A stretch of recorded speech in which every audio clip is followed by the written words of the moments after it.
হস্তমৈথুনের শরঈ বিধান কি? এক্ষেত্রে অভ্যস্তদের আত্মনিয়ন্ত্রণের উপায় কি? খুবই গুরুত্বপূর্ণ একটি প্রশ্ন। আজ যুব সমাজ ধ্বংসের দ্বার প্রান্তে চলে যাচ্ছে। অনেক যুবকরা ব্যক্তিগতভাবে আমাদেরকে জানান, ভাইরা আমার, হস্তমৈথুন একটি হারাম এবং কবিরা গুনাহ। জেনা করা যেরকম গুনাহ হারাম, হস্তমৈথুন করাটাও কি হারাম। আল্লাহ রাব্বুল আলামিন কোরআনে কারীমে সূরা মুমিনুন 18 নম্বর পারার প্রথম সূরা আল্লাহ তাআলা বলেছেন, ওয়াল্লাযীনা হুম আনিল লাগবি ওয়াল্লাযীনা লিফুরুজিহিম হাফিযুন ইল্লা আলা আজওয়াজিহিম আও মা মালাকাত আইমানুহুম ফাইন্নাহুম গায়রু মালুমিন ফামান ইবতাগা ওয়ারাআ যালিকা ফাউলাইকা হুমুল আদুন।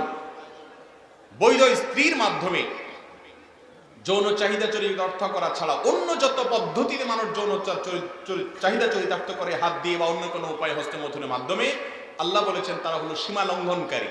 তারা কি? তার মানে হারাম। একটি যঈফ হাদিসে এসেছে, লাআনাল্লাহু নাকে হাইয়াদি, যে ব্যক্তি হস্তমৈথুন করে আল্লাহর লানত তার উপরে বর্ষণ হয়। যদি এই হাদিসের সনদ নিয়ে অনেক মুহাদ্দিসগণ আপত্তি তুলেছেন, কিন্তু এই ব্যাপারে পৃথিবীতে কোনো আলেমের দ্বিমত নাই যে হস্তমৈথুন করা একটা হারাম কাজ, একটা হারাম। এটা দুনিয়ার জন্য যেমন ধ্বংস, আখিরাতের জন্য ধ্বংস অনিবার্য। মুশকিল হলো এই নেশা থেকে বাঁচতে পারে না যুবকরা। বাঁচার জন্য কয়েকটা পরামর্শ। নাম্বার 1, হস্তমৈথুন থেকে বাঁচার জন্য সবচেয়ে কার্যকর হলো যে সমস্ত হারাম জিনিস দেখার কারণে হস্তমৈথুনের আগ্রহ জাগ্রত হয় সেগুলো দেখা বন্ধ করা।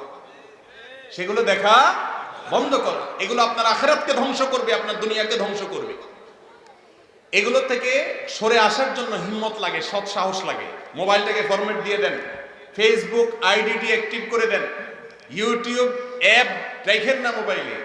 অর্থাৎ যেই সমস্ত জায়গাতে হারাম জিনিস দেখে আপনি হস্তমৈথুনের দিকে অগ্রসর হন, সেগুলো দেখা কি করতে হবে? বন্ধ করতে হবে।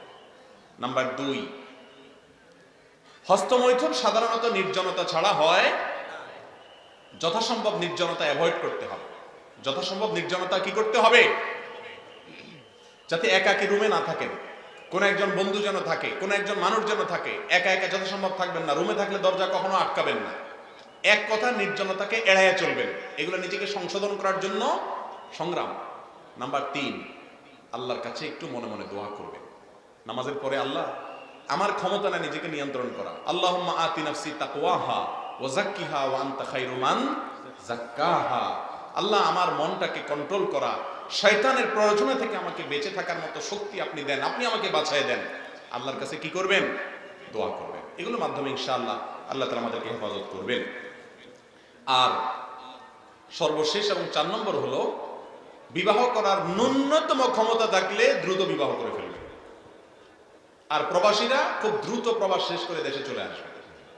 এগুলোর মাধ্যমে ইনশাআল্লাহ হস্তমৈথুন থেকে নিরাপদ হওয়ার সুযোগ ইনশাআল্লাহ তৈরি হবে।